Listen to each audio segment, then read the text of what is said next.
अकबर का साला हमेशा से बीरबल की जगह लेना चाहता था। अकबर जानते थे कि बीरबल की जगह ले सके ऐसा बुद्धिमान इस संसार में कोई नहीं है। फिर भी जोरू के भाई को वह सीधी ना नहीं बोल सकते थे। ऐसा कर के वह अपनी लाडली बेगम की बेरुखी मोल नहीं लेना चाहते थे। इसलिए उन्होंने अपने साले साहब को एक कोयले से भरी बोरी दे दी और कहा कि जाओ और इसे हमारे राज्य के सबसे मक्कार और लालची सेठ दमड़ी लाल को बेचकर दिखाओ। अगर तुम यह काम कर गए तो तुम्हें बीरबल की जगह वजीर बना दूंगा।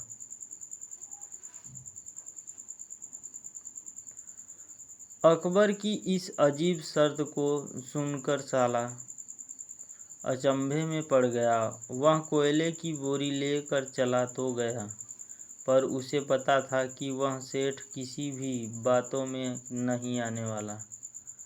ऊपर से वह उल्टा उसे ही चूना लगा देगा। हुआ भी यही। सेठ दमड़ी लाल ने कोयले की बोरी के बदले एक ढेला भी देने से इनकार कर दिया। साला अपना सा मुँह लेकर महल वापस लौट आया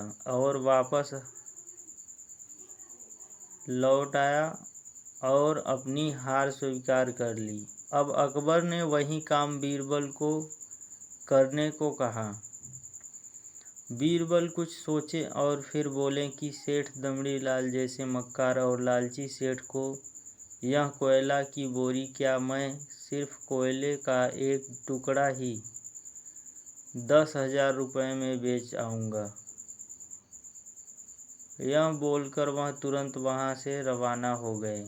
सबसे पहले उसने एक दर्जी के पास जाकर एक मखमली कुर्ता सिलवाया, हीरे मोती वाली मालाएं गले में डाली, महंगी जूती पहनी और कोयले को बारीक सुरमे जैसा पिसवा लिया। फिर उसने पीछे कोयले को एक सुरमे की छोटी सी चमकदार डिब्बी में भर लिया। इसके बाद बीरबल ने अपना भेष बदल लिया और एक मेहमान घर में रुक कर इत्तेहार दे दिया कि बगदाद के से सब बड़े शेख आए हैं जो करिश्माई सुरमा बेचते हैं, जिसे आँखों में लगाने से मरे हुए पूर्वज दिख जाते हैं, और यदि उन्होंने कहीं कोई धन गाड़ा है तो उसका पता बताते हैं। यह बात शहर में आग की तरह फैली। सेठ दमड़ी लाल को भी ये बात पता चली। उसने सोचा जरूर उसके पूर्वज ने कहीं न कहीं धन गाड़ा होगा। उसने तुरंत शेख बने बीरबल से संपर्क किया और सुरमे की डिब्बी खरीदने की पेशकश की। शेख ने डिब्बी के 20,000 रुपये मांगे और मोल भाव करते करते 10,000 में बात तय हुई। पर सेठ भी होशियार था। उसने कहा कि मैं अभी तुरंत ये सुरमा लगाऊंगा और अगर मुझे मेरे पूर्वज नहीं दिखे तो मैं पैसे वापस ले लूँगा। बीरबल बोला, बिल्कुल आप ऐसा ही कर सकते हैं। चलिए शहर के चौराहे पर चलिए और वहाँ से इसे जांच लाया जाए। सुरमे का चमत्कार देखने के लिए भीड़ इकट्ठा हो गया। तब बीरबल ने ऊंची आवाज़ में कहा, ये सेठ अभी ये चमत्कारी सुरमा लगाएंगे और अगर ये उन्हीं का औलाद है जिन्हें अपना माँ बाप समझते हैं तो इन्हें इनके पूर्वज दिखाई देंगे और गड़े धन के बारे में बताएंगे। लेकिन अगर आपके माँ बाप में से किसी ने बेईमानी किया होगा तो आप उनकी असल औलाद नहीं होंगे, तो आपको कुछ भी नहीं दिखेगा। और ऐसा कहते ही बीरबल ने सेठ की आंखों में सुरमा लगा दिया। फिर क्या था?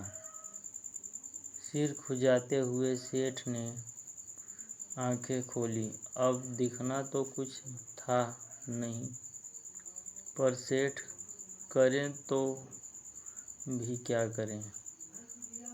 अपनी इज्जत बचाने के लिए सेठ ने 10,000 बीरबल के हाथ में थमा दिए और मुंह फुलाते हुए आगे बढ़ गए। बीरबल फौरन अकबर के पास पहुंचे और रुपए थमाते हुए सारी कहानी सुना दी।